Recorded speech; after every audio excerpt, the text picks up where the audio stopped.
5.3%.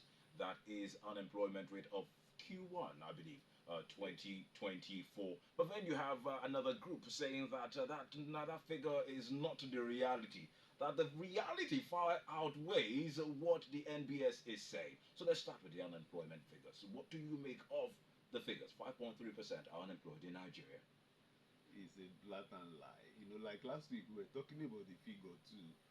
It's like the NBS has gotten to a point that they just sit down and just cook some figures. Do you have another figure? I don't have another figure. So how can you tell that this is a lie? The experience we have, Lulu, you and I, we know that. No. With the experience you have. Wait. We know that we have like 60% of our youths, of our population being youths. Okay. Then you now look at it that how many percentage of this youthful population are gainfully employed. Tell me. You just need to walk around the street. I don't have figure, but I know it is more than 5%. So we should just go with your gut feeling and leave out the statistics put out by the No, NBS. the statistics has done something, at least that the unemployment is there. At least it's not the issue. They're saying it has gone up by 1.2%. Yes, at least they are admitting that it has gone up. And that the rate at which it has gone up is what is the issue of contention. I don't agree with that figure. That's just a fact.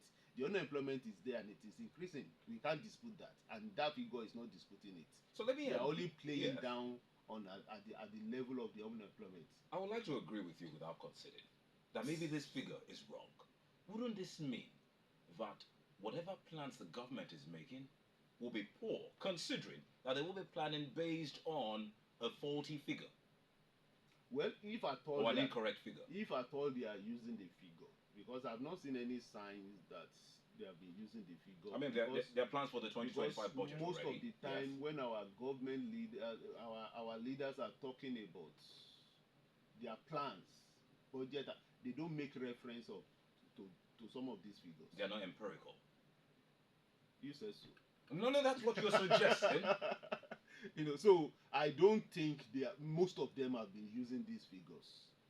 So they are just there because those people are employed and they have to do their work and they have to publish it like it is done in the Western countries. So we just publish. But the truth is, if we were to have a non-governmental organization to follow up on this figure and do independent opinion polls, you discover that there will be a lot of discrepancies between the figures released by NBLs and the actual thing that is obtainable on the streets. So NBS is incompetent? Well, they are just being partisan. They're playing to what, my opinion, they're playing to what they think government, those in government want to hear. It seems... Because some of the figures, if they are actually factual, some of the figures will be indicting the government. Based on some of the stories we've taken this morning, it seems everyone is pointing at, would I say, a lack of capacity in one way or the other by government agencies. Isn't this a major problem? It's a major problem because in Nigeria we focus more on strong personalities and not strong institutions. Until we begin to have strong institutions where the institutions will operate independent of which party or who is in government, then we'll have a lot of things that will go right in this country.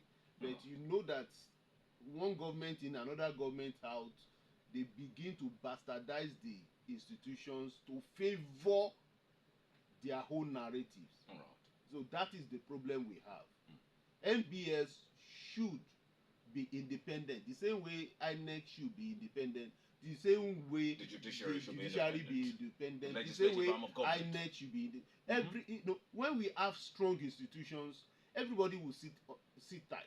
Human beings, we all have the tendency to misbehave.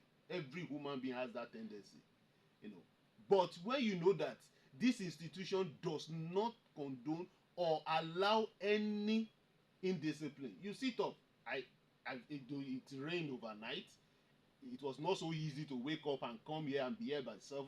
You and I had to get here because we know in broadcasting there is no room for lateness. We need to move on to another side of this particular story before opening the phone lines, and it is the CBN hiking interest rate. I do know our narrative over some time now, and it seems to go in terms of, or your narrative, as it were, in terms of what you have organized private sector saying concerning this, that this will lead to job cuts and the likes. It will also lead to people defaulting on existing loans. That is consistent with some of the headlines we've seen this morning concerning another hike in interest rate. Of course, the CBN has hiked interest rate once again to 27.25%.